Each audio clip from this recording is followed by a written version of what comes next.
மாட்டேன். பஷீர் வேற இப்ப ஊர்ல இல்ல. நாங்க டொனேஷனுக்கு வரல. ரமேஷ் எங்க? யாரு? ரமேஷ். ரமேஷ் யாரும் இங்க இல்ல. இது என் வீடு, நான் தான் இங்க இருக்கேன். எங்கடா அவங்க? இங்க இருக்காங்க, இந்த வீட்டுல இருக்காங்க. நான் என் 2 கண்ணால பார்த்தேன். ஆஹா, நீயா? எதுக்குடா திரும்பி வந்த? வாங்கிட்டு போனது பத்தலையா? அம்மா, இவன் சொல்றான் ரமேஷும் அவங்க மனைவி இந்த வீட்டுக்குள்ள இருக்குதா சொல்றான். அது உண்மையா போயான்னு எங்களுக்கு தெரிஞ்சாகணும். நான் தான் சொல்றேனே, ரமேஷ் இங்க யாரும் இல்ல. இங்க இருக்கிறது கிருஷ்ணனும் அவன் பொண்டாட்டி ஜானுவும். கொஞ்ச நாளா அவங்க இங்க குடி இருக்காங்க. 2 பேரும் பாஸ்போர்ட் விஷயமா வெளியில போயிருக்காங்க. திருட்டு ராஸ்கல் ஜீப் வாடகைக்கு எடுத்து இத்தனை பேரை கூட்டிட்டு வந்தது கிருஷ்ணனையும் அவன் பொண்டாட்டி எங்களுக்கு காட்டுறது தானா? சத்தியமா நான் பார்த்தேன். நீ என்னத்த பார்த்த?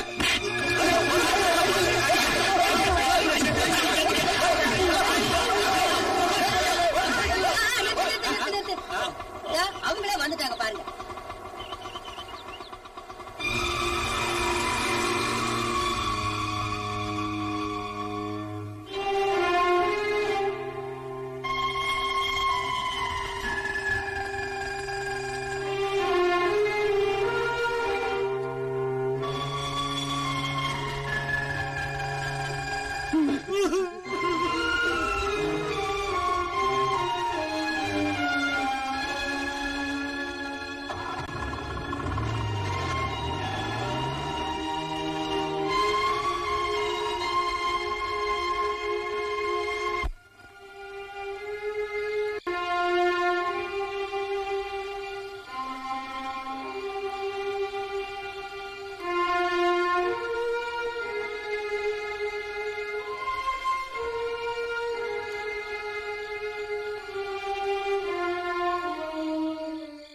நீங்க என்ன தூங்கலையா? அம்மா, நீ எனக்கு மகனா பிறந்ததுக்கு நான் ரொம்ப கர்வப்பட்டேன். இப்ப அதுக்கு எனக்கு தண்டனை கிடைச்சிருச்சு. தண்டனையா? இல்லம்மா, இருந்தாலும் நீ இப்படி செஞ்சிருக்க கூடாதுப்பா. நான் அப்படி செஞ்சிருப்பேன்னு உங்களுக்கு தோணுதா? என்னுடைய வீக்னஸே யாராவது தப்பு பண்ணா பாத்துக்கிட்டு இருக்க மாட்டேன். என்ன ஆனாலும் சரின்னு நான் போயிடுவேன். லேகாவோட அப்பா அந்த கூட்டத்துல பார்த்தேன். அப்பதான் ஏதோ பிரச்சனை நடந்திருக்குன்னு தோணுச்சு. நீங்க என்ன சந்தேகப்படாதீங்க. என் மனசு உடம்பு சுத்தமா இருக்குமா? அவ்வளவுதான் என்னால சொல்ல முடியும். எனக்கு நினைவு தெரிஞ்சதுல இருந்து இந்த வீட்டுல நான் தனியா இருந்ததில்ல. உள்ள இருக்க பயந்துகிட்டு தான் இங்க வந்து இருக்கேன். என்ன சொல்றீங்க? போயிட்டாங்க, எல்லாரும் போயிட்டாங்க. லேகாவும் போயிட்டாளா? அவளை அவங்க அப்பா கூட்டிட்டு போயிட்டாரு. இல்ல, நீங்க எந்த தப்பு செய்யல. எல்லா தப்பு செஞ்சது நான் தான். என் பொண்ணுக்கு ஒரு நல்ல புருஷனை தேடித்தர என்னால முடியல. பாருங்க, நான் சொன்னதெல்லாம் உண்மைதான். இதெல்லாம் என் கண்ணால பார்த்த பிறகு என்ன நம்ப சொல்றியா? நீங்க ஏன் புரியாம பேசுறீங்க? நான் புரியாம பேசுறேனா?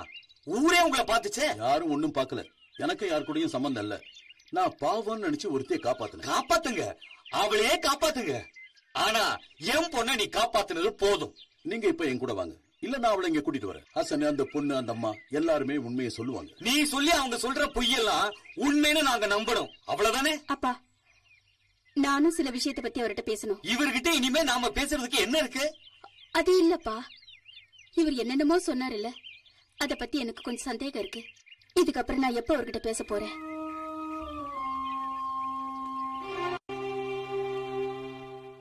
இதுக்கு மேல என் கூட பேசக்கூடாதுன்னு நீ தீர்மானம் பண்ணிட்டியா? அப்போ அன்பு, பாசம், நேசம், காதல் அப்படி இப்படின்னு சொன்னதெல்லாம் வெறும் வார்த்தைகள் தானா? இத பத்தி ஏன் என்கிட்ட கேக்குறீங்க?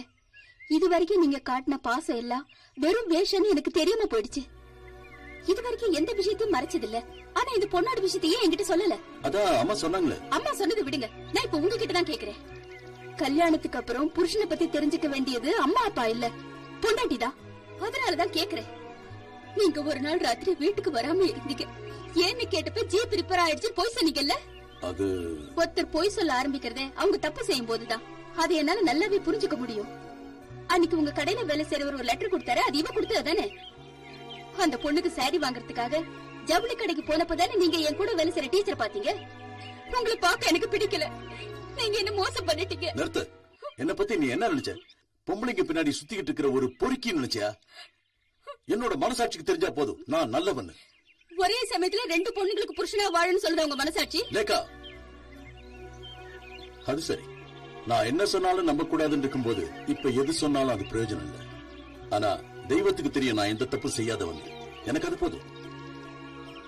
உன் மனசுக்கு அது புரியுற காலம் வரும்.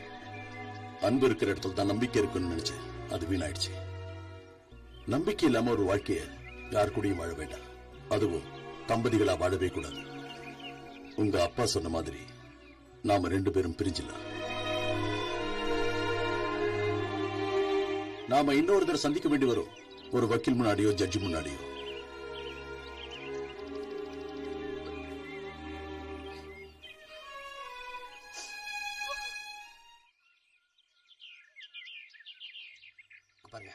என்ன ஊரை விட்டு ஓட்டாரா? உன் ரமேஷுக்கு இவ்வளவு அவமானம் வந்துடுச்சே. இனிமேல் அவன் வந்து எங்க கடை திறக்க போறான். நீ வேற வேலையை தான் பாத்துக்க.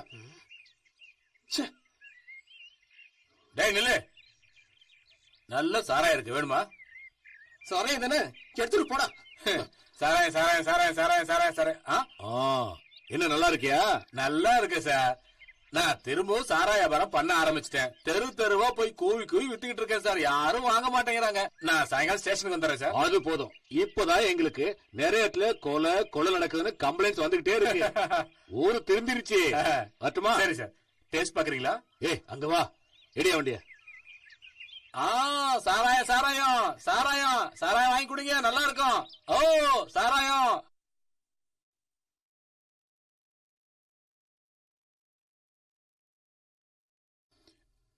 என்னைக்காவது கடையை திறக்க போறேன். போட்டியே வச்சிருந்தா நஷ்டம் தானே. நானும் அதை பத்தி தான் யோசிச்சேன். லேகா வீட்டுக்கு நான் போய் அவ காலை பிடிச்சு கெஞ்சி கேக்கட்டுமா? உங்களுக்கு அந்த மாதிரி நிலைமை வராதுமா. நீங்க சொன்ன மாதிரியே அவன் மனசு அவ குழப்பிக்கிட்டா. என்ன அவ புரிஞ்சுக்க மாட்டேங்கிறா. உங்களுக்கு தான் தெரியுமே, என்ன பத்தி எல்லா விஷயத்தையும் அவகிட்ட சொல்லிருக்க. ஆனா இதுல ஒண்ணு தெரியுதுமா, நேர்மையாவும் நல்லவனாவும் இருக்கக்கூடாது. தன்னை பத்தியே அதிகமா பொய் சொல்றவனதான் இந்த உலகமே நம்புதுமா. எனக்கு எதுவும் வேண்டாமா. நான் யாரையும் கட்டாயப்படுத்தி வாழ விரும்பல. பெரியண்ண இந்த ஊரே வானான்னு வெளிநாட்டுக்கு போயிருக்காரு பாருங்க, அது அம்மா நல்லது. பரவாயில்ல, நான் யாருங்கிறது மெதுவா எல்லாருக்கும் புரிய வரும். காரணம், நான் அவன் மேல உயிரியே வச்சிருந்தேன். உடனடியா ஒரு வக்கீல பார்த்து மத்த ஏற்பாடுகளை பண்ணணும். ஆடடே, நீயா? உட்காரு. வீட்டுக்கு வந்த விருந்தாளிங்க நிக்க கூடாது. என்ன விஷயம்? நல்லா இருக்கியா? ஒரு வாரத்துல எனக்கு பாஸ்போர்ட் கிடைச்சிடும். அப்படியா? அது நல்ல விஷயம் தானே. என்ன இருந்தாலும் என்னோட நிலைமைக்கு நீ தான் காரணம். அனாதை பொண்ணு தற்கொலை செஞ்சுக்கிறேன்னு சொன்ன.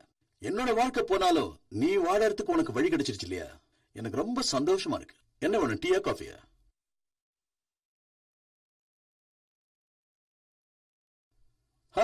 எல்லாரும் வந்திருக்கீங்க. நடந்த குழப்பம் எல்லாத்துக்கும் காரணம் இவர் சொன்ன பொய்.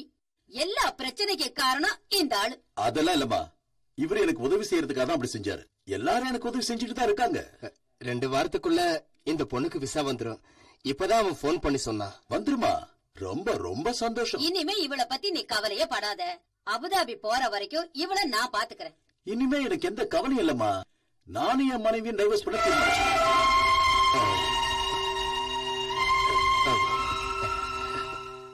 கொஞ்சம் வா, உங்ககிட்ட தனியா பேசணும். இனி என்ன ரகசியம் இருக்கு பாய்? இல்ல இருக்கு, நீ வா சொல்றேன். வா வா.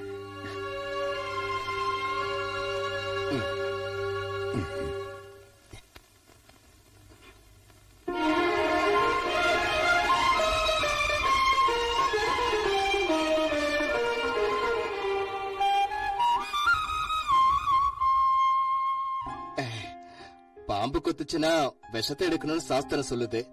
அதையேதான் நாங்க செஞ்சிருக்கோம். இப்ப அந்த பொண்ணோட மனசுல எதுவும் கிடையாது. குழம்பி போயிருந்த அந்த பொண்ணோட மனசு இப்பதான் தெளிவா இருக்கு. அவ்வளவுதான்.